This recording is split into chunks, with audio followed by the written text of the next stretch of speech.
గురుర్బ్రహ్మా గురుర్విష్ణుః గురుదేవో మహేశ్వరః గురు సాక్షాత్ పరబ్రహ్మ తస్మై శ్రీ గురవే నమః. 2025 ఏప్రిల్ నెల 12వ రాశి మీనరాశి ఫలితాలు చెప్పుకుందాం. ఈ మీనరాశికి ఒక్క శుక్రుడు తప్పితే ఏ గ్రహాలు బాగాలేవు. ఈ మీనరాశికి ఏలినాడు శని 2వ భాగం జరుగుతోంది. ఈ జన్మ శని చాలా బాధ పెడతాడు. తినటానికి తిండి దొరకదు. ఒకవేళ అంతా వంట అయిపోయింది తినిపో అంటే అవతల తొందర అవసరం ఉంటుంది. తినకుండా వెళ్తాడు. ఆ రోజు కాదు మర్నాడు కూడా అన్నం దొరకదు. అంత కష్టమైనటువంటి పరిస్థితి. ఈ రాశి వాళ్ళని గురించి చెప్పాలి అంటే అంత కష్టం కాదు. ఈ మీనరాశి పుట్టిన తర్వాత ఇంతవరకు ఇంత కష్టం అనుభవించే ఉండరు. కాబట్టి వీళ్ళు చాలా జాగ్రత్త పడాలి. కాబట్టి వీళ్ళు ఏం చేయాలంటే, మరి మీ గ్రహస్థితి పూర్తిగా గోచార రీత్యా బాగాలేదు. మీ జన్మలగ్న రీత్యా మీ జాతకం చూపించుకోవడం చాలా అవసరం. అట్లా కాని పక్షంలో మీ డేట్ ఆఫ్ బర్త్ లేదనుకోండి, మీ హస్త సాముద్రిక ద్వారా మీ జాతకం చూపించుకోండి. అట్లా చూపించుకుంటేనే, దానికి తగిన శాంతి చేసుకుంటేనే మీరు దోషం నుంచి బయటపడతారు. ఈ సంవత్సరంలో రాహుకేతుల మధ్యలో గ్రహాలన్నీ పడ్డాయి. దానివల్ల సమస్యలు ఎప్పుడు కూడా ఎక్కువగా ఉంటాయి. ఎందుకంటే రాహుకేతువుల మధ్యలో పడ్డటువంటి గ్రహాలు, సూర్యచంద్రులు కూడా రాహుకేతువుల మధ్యలో పడితేనే గ్రహణం వచ్చి సూర్యకిరణాలు భూమి మీద పడక భూమి మీద ఉన్నటువంటి జీవరాశులందరికీ కూడా రకరకాలైనటువంటి బాధలు కలిగినాయి. కాబట్టి ఈ రాశికి చాలా ఇబ్బందికరమైన టైము. వివాహాది శుభకార్యాలకి బాగున్నది, కానీ అయితే చాలా జాగ్రత్తగా చేసుకోవాలి. తర్వాత వ్యాపారస్తులకు కానీ, ఉద్యోగస్తులకు కానీ, మోటార్ ఫీల్డ్ వాళ్ళకి కానీ, చదువుకుండే వాళ్ళకి కానీ, వ్యవసాయదారులకు కానీ ఎవరికీ కూడా మంచి ఎక్కడా కనపడలేదు. ఈ గ్రహం బాగాలేదు. అందువల్ల గ్రహం ఒకటి, ఈ గ్రహం ఎట్లా ఉంటుంది, గ్రహం అనే పదానికి ముందు ఆ కలిపితే అనుగ్రహం, ఆ తీసేస్తే ఆ రెండో ఆబడితే ఆగ్రహం. చూడండి, గ్రహానికి ఆ కలిపితే అనుగ్రహం, మరి మొదటి అక్షరం ఆ కలిపితే అనుగ్రహం, అది ఆ రెండో అక్షరం కలిపితే ఆగ్రహం.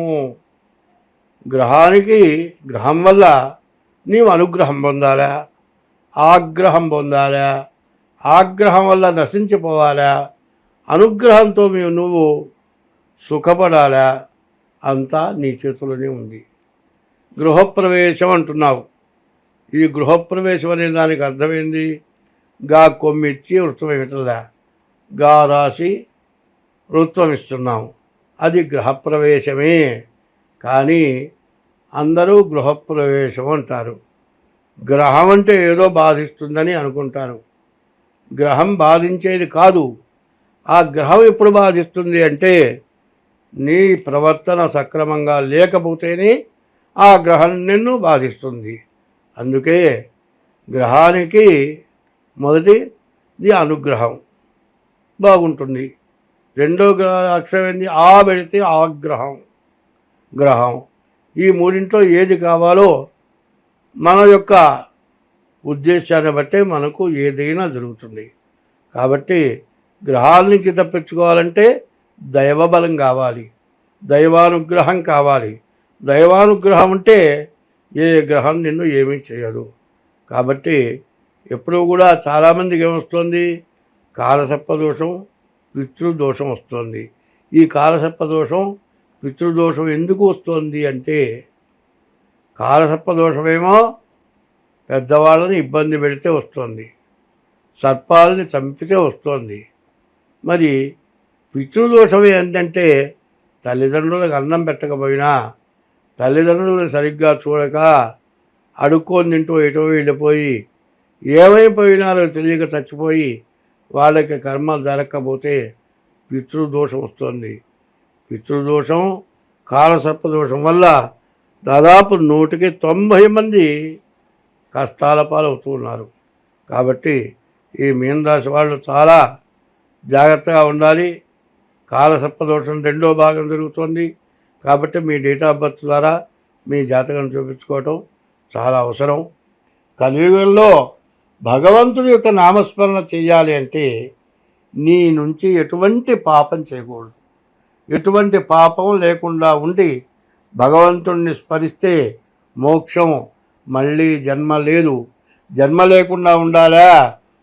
84 లక్షల జన్మలు మనం ఎత్తాము. ఈ 84 లక్షల్లో ఆకాశంలో తిరిగే జీవరాశులు 21 లక్షలు, భూమి పైన ఉన్న జీవరాశులు 21 లక్షలు, భూమి లోపల తిరిగే జీవరాశులు 21 లక్షలు, సముద్రంలో తిరిగే జీవరాశులు 21 లక్షలు, 84 లక్షల జీవరాశుల యొక్క జన్మలు మనం ఎత్తాము. చివరి జన్మ మానవ జన్మ, దుర్లభమైనటువంటి జన్మ. ఈ జన్మ మళ్ళీ రాదు. ఈ వచ్చిన జన్మని సార్థకం చేసుకోవాలి అంటే ఎటువంటి పాపం కూడా చేయకూడదు. ఎటువంటి పాపం చేసినా ఆ పాపం తెలుసుకొని ఇది తప్పు, ఇది పాపం చేస్తున్నాము అని తెలుసుకొనే చేస్తాడు పాపం. తెలుసుకున్న తర్వాత మరి పురాణాలు చెబుతూ ఉన్నాయి, దీనివల్ల నీవు నశించిపోతావని చెబుతూ ఉన్నటువంటి మాటలు తెలుసుకొని పాపాన్ని పోగొట్టుకొని పుణ్యమైన కార్యాలు చేస్తూ భగవంతుణ్ణి స్మరిస్తూ భగవన్నామం చేస్తూ అందరితో కలిసి మెలిసి ఉంటూ తను తింటూ ఒకరికి పెట్టాలి. పెట్టడంలో అర్థం ఏమిటయా అంటే, ఇంట్లో 4 ఉన్నారండి, 4కి తగినంత వంట చేసుకున్నాం. ఇంకొక మనిషి వచ్చాడు, ఆ మనిషికి కడుపు నిండా పెట్టి మిగిలిన 4 పంచుకు తింటే అంతకంటే చాగలేదు. మరి 4 వస్తారంటే 25 మందికి వంట చేసి ఈ 4 పెట్టగా మిగిలింది తీసుకెళ్ళి మురుకాలలో బారేసి కుళ్ళబెడితే అది మహాపాపం. అట్లా కాకుండా ఆకలైన వాడికి అన్నం పెట్టాలి, మనం తగ్గించుకోలేనా వాళ్ళకి పెట్టాలి. అట్లా కాకుండా ఎవరైనా వస్తే ఇప్పుడు చూస్తూ ఉంటాం, వాళ్ళకి పెట్టాల్సి వస్తుంది, లోపల దాచుకుంటారు. కానీ ఇంకొక మనిషి ఎక్స్ట్రా వస్తే ఈ రోజుల పరిస్థితులు బట్టి ఆడవాళ్ళు మళ్ళీ మొదలెత్తుకొని వంట చేయలేని పరిస్థితి ఉన్నది. కాబట్టి ముందు వాళ్ళకి పెట్టి కుటుంబ సభ్యులు తలా కాస్త తగ్గించుకు తింటే ప్రాణం పోదు. అటువంటి త్యాగం కావాలి.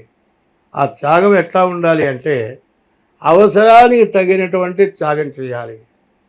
ప్రమాద పరిస్థితుల్లో మరణించేటప్పుడు తలా ఒక చెయ్యి వేసి సెకండ్ల మీద మందు వాడితే బతికేటువంటి సమయంలో ప్రాణ రక్షణ చేయటం.